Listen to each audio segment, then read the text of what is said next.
Good afternoon, Ospreys. You're watching Nest News, live from the Student Union. I'm your host, Winston Davis.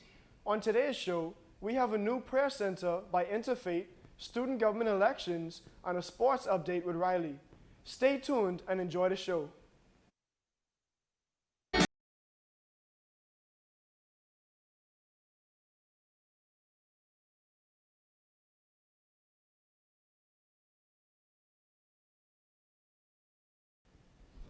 The Grey Lounge, located on the second floor of Student Union West, has been transformed into the Interfaith space, a room open for the UNF community to engage in quiet prayer and meditation.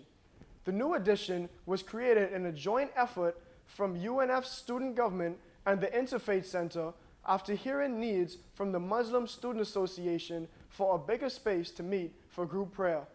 Sophomore Samira Yissa is a member of the Muslim Student Association, and she told Spinnaker that this new space lets her express her religion in a more proper and cleaner way. Spinnaker spoke with the director of the Interfaith Center, Matt Harley, who said that this addition started with UNF's Muslim students advocating for themselves and in turn created a resource that now anyone can use. Student government allocated $5,000 to this space, which will be used for changes to furniture, flooring, and window privacy. The Interfaith space is open to students Monday through Friday from 7:30 a.m. to 12 a.m., Saturdays from 10 a.m. to 12 a.m., and Sundays from 10 a.m. to 10 p.m.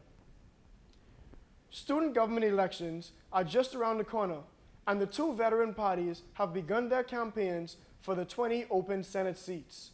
This week, Spinnaker spoke with the SOAR party led by Emily Sullivan, the current Senate President pro tempore.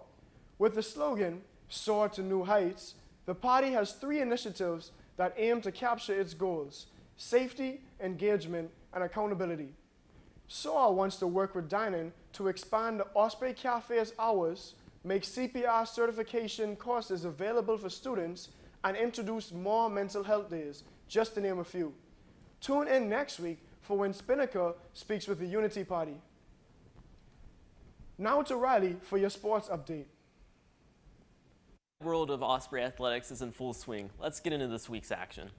The UNF volleyball squad has been missing multiple key players due to injury, but they haven't let that stop them. Friday's match versus Central Arkansas didn't go their way, but they leaned on veteran leadership to bounce back with a win on Sunday against North Alabama. Sunday's match didn't get off to the best start for UNF, with the UNA Lions grabbing their first 2 sets. With their backs against the wall, the Ospreys fought back to take the next 3 sets, winning the match.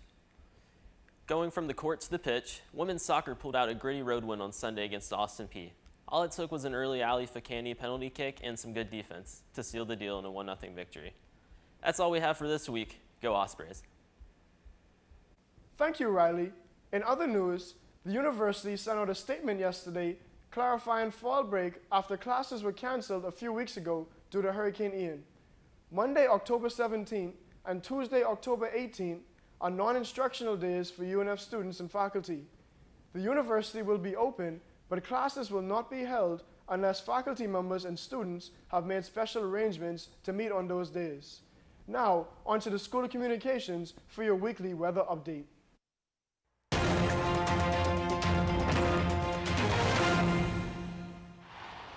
Hey there, Ospreys. Welcome to a weather edition of Inside Super 90. I'm Grace Derevi, here to give you the top weather news and the local forecast. Starting off with today's top world weather story. Florida Governor Ron DeSantis has issued an executive order expanding voting access for the midterm elections in 3 counties where Hurricane Ian destroyed polling places and displaced thousands. The order extends to a number of early voting days in Lee, Charlotte, and Sarasota counties and authorizes election supervisors to designate additional early voting locations. Heading into today's weather. We can expect drier weather today with sunny skies and less humidity. Today we can expect a high of 81 degrees and a low of 61 degrees. Now let's take a look at our radar.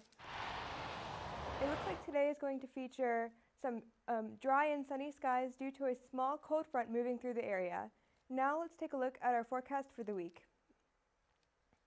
The sunny weather is going to stick around for the weekend, so it's looking good for any outdoor activities in the Jags game on Sunday. We do have a small chance of showers on Monday, but the good news is another cold front will be moving through the area on Tuesday and Wednesday, packing a bit of a punch, with possible lows as low as 48 degrees. The high for this week will range from the mid-80s to the high 60s, while the lows will range from the low 60s to the high 40s. Well, that does it for this weather edition of Inside Super 90. Have a great day, Ospreys. I'm Grace Derevi, and I'll see you next time.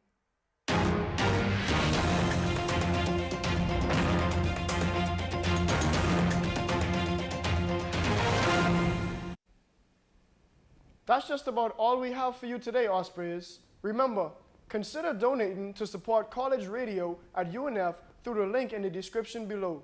Also, make sure to follow us on our Instagram at UNF Spinnaker, and come check out our YouTube as well for more content. As always, thank you so much for watching. I'm your host, Winston Davis, and we'll see you next week on Spinnaker's Nest News.